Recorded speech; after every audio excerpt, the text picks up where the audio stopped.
Welcome to Dark Secret Vale, the home of twisted confessions and chilling horror stories.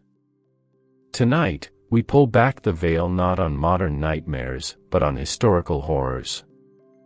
The cases you are about to hear are not fiction. They are true accounts, extracted from official documents, personal diaries, and declassified case files from across the globe. These are the stories that bureaucracy tried to bury, that time tried to erase. They are the confessions of soldiers, doctors, explorers, and ordinary people who stumbled into the extraordinary and the terrible. They encountered the inexplicable, the terrifying, and the unexplainable, and their testimonies were sealed away, waiting for a brave, or perhaps foolish, few to uncover. Before we begin, I must ask you to ensure you are subscribed to Dark Secret Vale and have hit the notification bell. What you are about to hear may not just haunt your dreams, it may change the way you view the pages of history, and the shadows that linger in the corners of our world. Let us begin our descent. In 1963, within the hushed and hallowed silence of the Church of Christ the Consoler in Newby, North Yorkshire, Reverend Kenneth F. Lord prepared to take a simple, straightforward photograph. The Victorian Gothic Revival Church was empty, a place of peace and quiet contemplation. The Reverend aimed his camera at the ornate altar, the only witness to the click and whir of the mechanism. There was no reason to expect anything but a perfectly normal photograph of the chancel. Yet, when the film was developed, it revealed an occupant he had neither seen nor heard that day, a presence that would make this photograph one of the most famous and unsettling alleged ghost images ever captured. The first sign of the inexplicable was not a sound or a feeling, but a revelation in the darkroom. Staring back at Reverend Lord from the developed print was a tall, dark, and translucent figure standing to the right of the altar, seemingly looking back towards the camera. It was cloaked in what appeared to be a hooded garment, its features obscured but its form undeniably there. The Reverend had been alone. He had seen nothing. Yet here was proof, frozen in silver nitrate and paper, that something else had been sharing that sacred space with him. Analysis of the photograph only deepened the mystery and the dread. The figure was not a smudge or a double exposure. Its position in the frame allowed for a chilling calculation of its scale. Compared to its surroundings, the specter would have stood an unnerving 9 feet tall. Theories emerged, suggesting it was the ghost of a 16th-century monk, forever bound to the grounds. But the why and the how remained elusive. The photograph was not taken in a reputedly haunted ruin, but in a clean, well-kept parish church. The horror comes from this violation of the normal, the idea that the supernatural can intrude into the most mundane of moments, in the most sanctified of spaces, and leave behind evidence that defies rational explanation. The shocking moment is the photograph itself. It is the stark, visual proof that forces a confrontation with the impossible. There are no witnesses to interview, no sounds to analyze, only this single, silent image of a 9-foot-tall phantom caught in the act of observing the observer. The truth it uncovers is terrifying in its simplicity, that we are not always alone, even when we believe we are, and that some entities can remain just beyond our perception, only revealing themselves through the lens of a camera.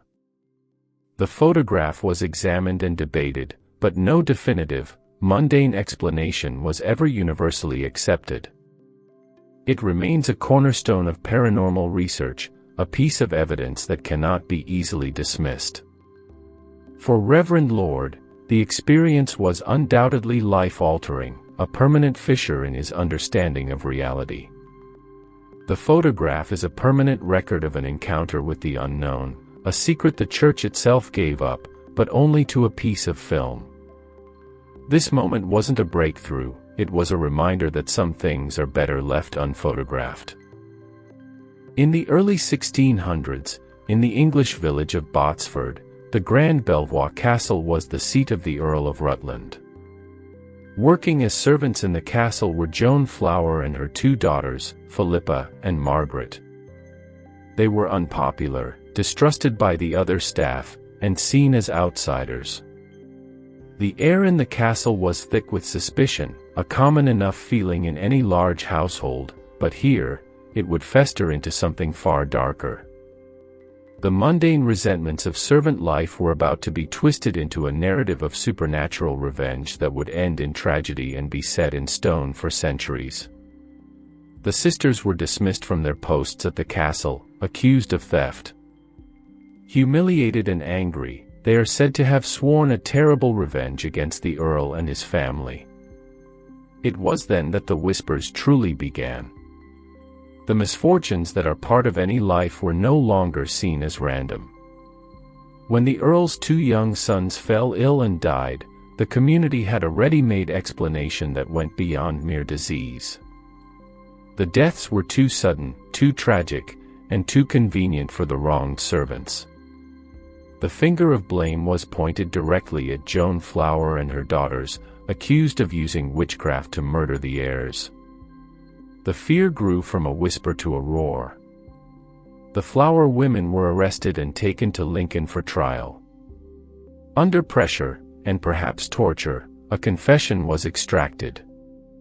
The legend says that Joan Flower, in a final act of defiance against her captors, demanded bread and butter before her execution, claiming it would choke her if she were truly guilty. The story goes that she ate it and promptly died, her guilt seemingly proven by divine intervention. Her daughters, it is believed, also died in prison, completing the tragic circle. The real horror festered not in a courtroom, but in the hearts of a grieving family and a terrified community that had found its scapegoats. The most shocking and enduring reveal of this horror is not in a court transcript, but carved in cold, enduring stone. Inside St. Mary's Church in Botsford, the tomb of the Earl of Rutland commemorates his two sons with a chilling inscription. It states they died by wicked practices and sorcery. This is the only known tomb in England to officially designate witchcraft as a cause of death. The stone forever marries a noble family's grief to a superstitious accusation, turning a legend into a seemingly historical fact etched in marble. The truth was buried with the children, but the blame was set in stone. The Flower women were gone, but the fear they represented lingered for generations. The tomb stands to this day, a tourist attraction and a permanent, haunting memorial to a time when human misfortune was explained by the dark arts. The real horror is the human capacity for scapegoating and the terrible consequences of mass hysteria.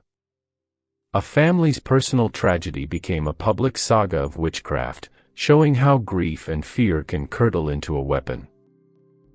This moment wasn't a breakthrough, it was a reminder that grief and fear can be more poisonous than any spell. But this was just one of the many unsettling experiences people have encountered. There were others, each one more disturbing than the last. In the late 19th century, at the Weyerhaeuser Medical Sanatorium in the remote, pine-heavy woods of the Pacific Northwest, Dr. Alastair Finch believed he was on the verge of a medical breakthrough. The sanatorium, a place of crisp white linens and the pervasive scent of antiseptic, was a fortress against the chaos of disease. Dr. Finch was a man of science, of logic, of things that could be measured and quantified. His newest patient, a lumberjack known only as Case 742 or Mr. D, was admitted for a severe, wasting fever and profound night terrors. The man was isolated in a private room on the top floor, a room that shared a wall with the building's dusty and used attic space. It began with the scratching. Each night, as recorded in Dr. Finch's meticulous notes, Mr. D would grow agitated, claiming he could hear something moving in the attic next to his room. Not rats, he insisted. It was a slow, deliberate, dragging sound, like something heavy being pulled across the floorboards. Dr. Finch, ever the rationalist, ordered the attic inspected. The orderlies found nothing but dust and old furniture shrouded in sheets. They assured the doctor it was the wind, or the patient's fevered imagination. But the scratching persisted, and soon, Mr. D began to whisper a new complaint to the night nurse: a smell. A sweet, cloying, and sickly odor of decay that seeped through the wall, a stark contrast to the hospital's sterile air. Dr. Finch's confidence began to erode. Mr. D's physical condition, which had been improving, rapidly declined. He was pale, sleepless, and gripped by a terror so profound it seemed to be a disease in itself. The doctor's notes show a shift in tone. The clinical language is punctuated by words like unexplained agitation and persistent somatic hallucinations. One evening, a night nurse reported hearing a low, wet coughing sound from the attic, a human sound. When she and an orderly investigated with a lantern, they found nothing but an empty space. Yet, in the center of the floor, the dust was disturbed as if something had been lying there, and the sweet, rotten smell was strongest there. Science was failing to explain what was happening to his patient.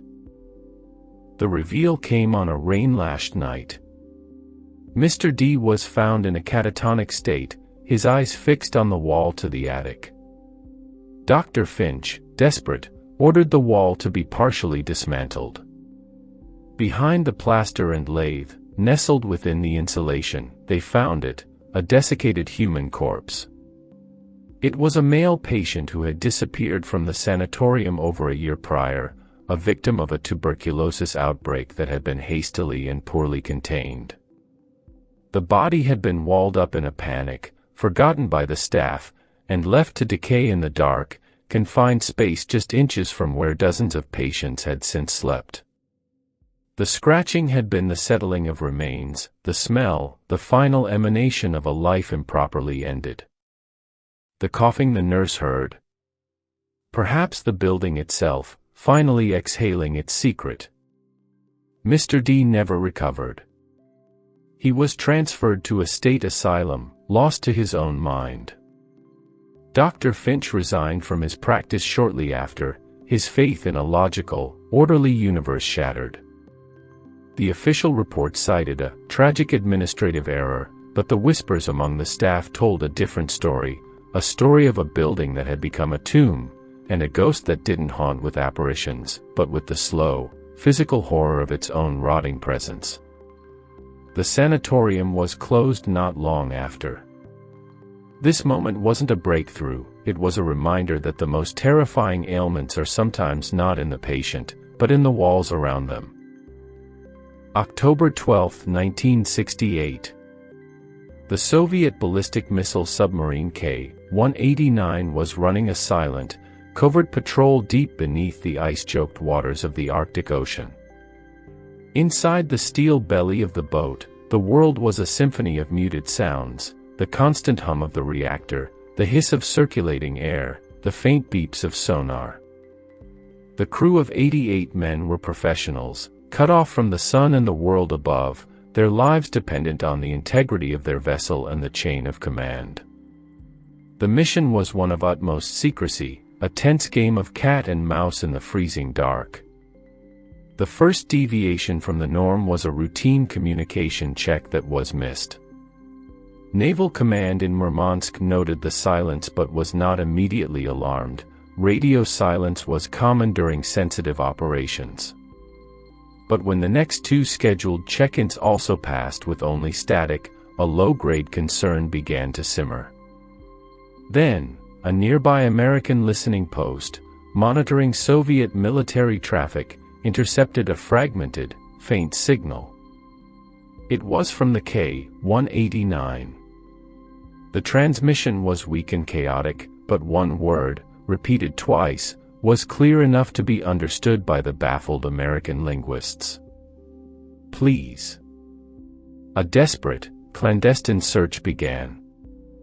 The Soviets could not publicly announce a lost missile submarine, and the Americans were listening in on a tragedy they could not acknowledge. Over the next 48 hours, more fragments were intercepted. They painted a nonsensical picture.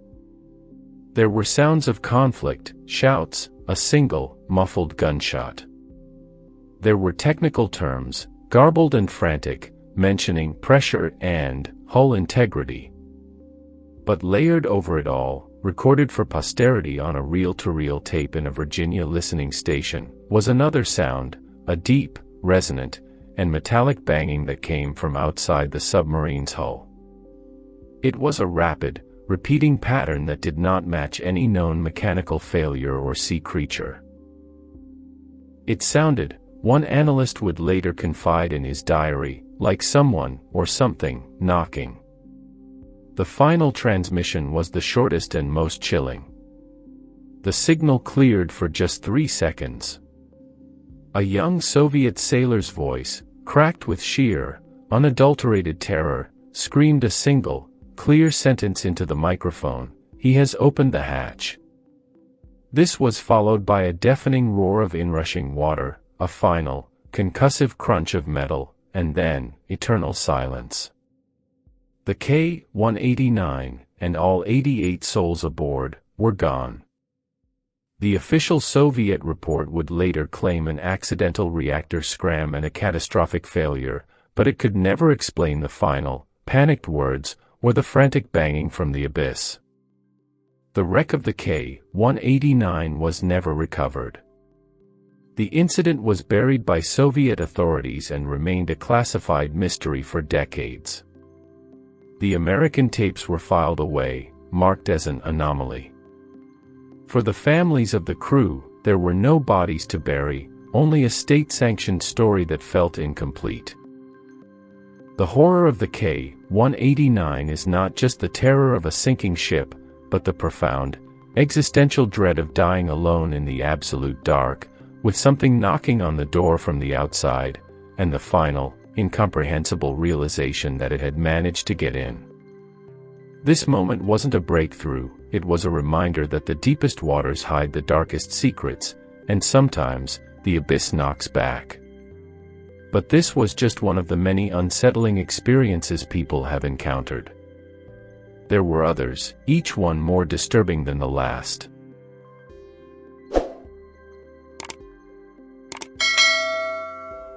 In the autumn of 1954, at the St. Ignatius Sanatorium for Tuberculosis in the remote Highlands of Scotland, the night shift was a world of its own.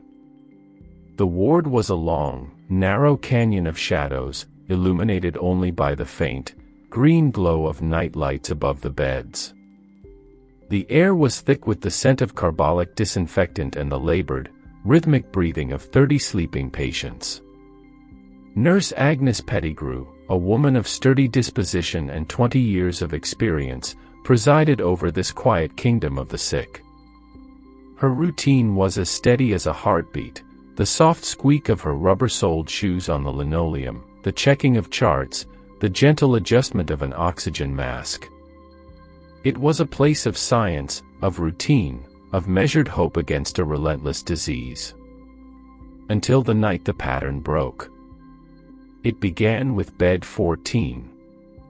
Mr. Albright, a terminal patient known for his stoic silence, suddenly gripped Nurse Pettigrew's wrist with a fever-strong hand during her rounds. His eyes, wide and glassy, were not looking at her, but past her, down the length of the darkened ward. "Who is the tall man, nurse?" he whispered, his voice a dry rustle. "The one who stands at the end. The one who watches." Agnes followed his gaze. The ward was empty, save for the sleeping forms of the other patients. She assured him it was a dream, a trick of the morphine. But as she pried his fingers from her wrist, she felt a cold dread settle in her own stomach. It was the specificity of his description.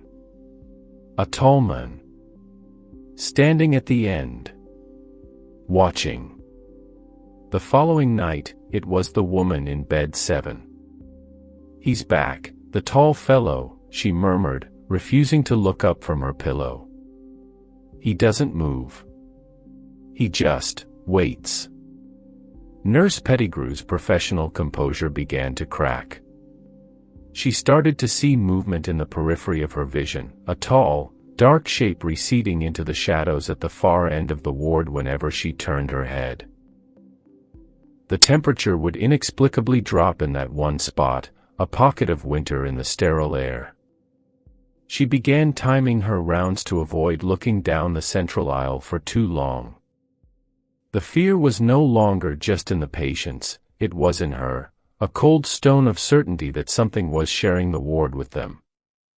It was not a ghost that rattled chains, but one that held a terrifying, patient silence. The reveal came on a night thick with fog. A new, young probationer nurse was assisting her. As they reached the midpoint of the ward, the probationer suddenly stopped, her face paling. She pointed a trembling finger towards the far end. "Nurse Pettigrew, who is that?" Agnes forced herself to look. And this time, it did not vanish. There, standing perfectly still in the gloom between the last two beds, was the figure. Impossibly tall and thin, its head nearly brushing the low ceiling.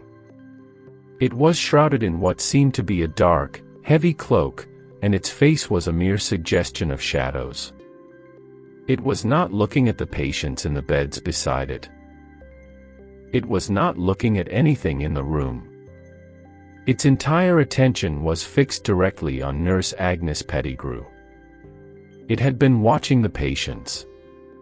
Now, it was watching her. Nurse Pettigrew never spoke of it again. She finished her shift in a state of controlled terror, the figure having vanished moments later as if absorbed by the darkness. She requested a transfer to a day shift the very next morning, and then resigned from nursing altogether within the month. The official record stated nothing.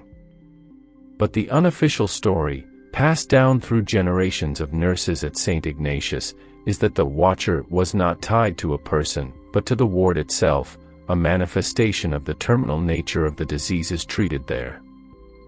It did not come for one soul, but stood as a silent sentinel for all who were destined to never leave. The sanatorium was demolished in the 1970s, but the legend persists that the watcher wasn't a ghost of a person who died, but the embodiment of death itself, taking census. This moment wasn't a breakthrough, it was a reminder that in the quietest places, you are not the caregiver. You are merely another patient on the list. 5 files opened. 5 glimpses into the abyss. From the silent, 9-foot-tall specter captured in a holy place, to a mother's curse carved eternally into a tombstone, from a corpse walled up and forgotten, poisoning the air with its presence, to the frantic, final screams of submariners as something from the blackness opened their hatch, to the silent, waiting entity in a hospital ward, taking census of the doomed. These confessions from the pages of history show one undeniable, chilling truth: the world is not always as it seems. Shadows hold shapes. Silence has a voice. And the past is not a dead thing, but a sleeping one, its nightmares leaking into our reality through photographs, through stone, through static, and through the very walls we build for safety. There is more lurking just out of sight, in the blind spots of our understanding. Some truths are buried for a reason, and to uncover them is to risk being buried with them. So what does this mean for you, now, sitting in the light of your own world? It means this: keep your eyes open. Your guard up. Listen to the silence in your own home tonight. Question the strange noise, the misplaced object, the chill that has no source. You never know when something will slip through the cracks from a place you cannot comprehend. The next sound, the next movement, the next figure you see from the corner of your eye, you can't afford to ignore it. Trust your instincts, no matter what logic tells you. The veil is thin. And it is everywhere. If you have had your own encounter, your own brush with a history that doesn't want to stay buried, share it in the comments below. Your story, your confession, might just be the next case file we open. Do not face the shadows alone. Subscribe to Dark Secret Veil and hit the notification bell. Our community is a lantern in the dark, and together, we uncover the truths that were never meant to be found. Don't miss the next unsettling tale we bring into the light. This has been a chilling episode from Dark Secret Veil. Until next time, keep your wits about you. You never know who, or what, is reading over your shoulder.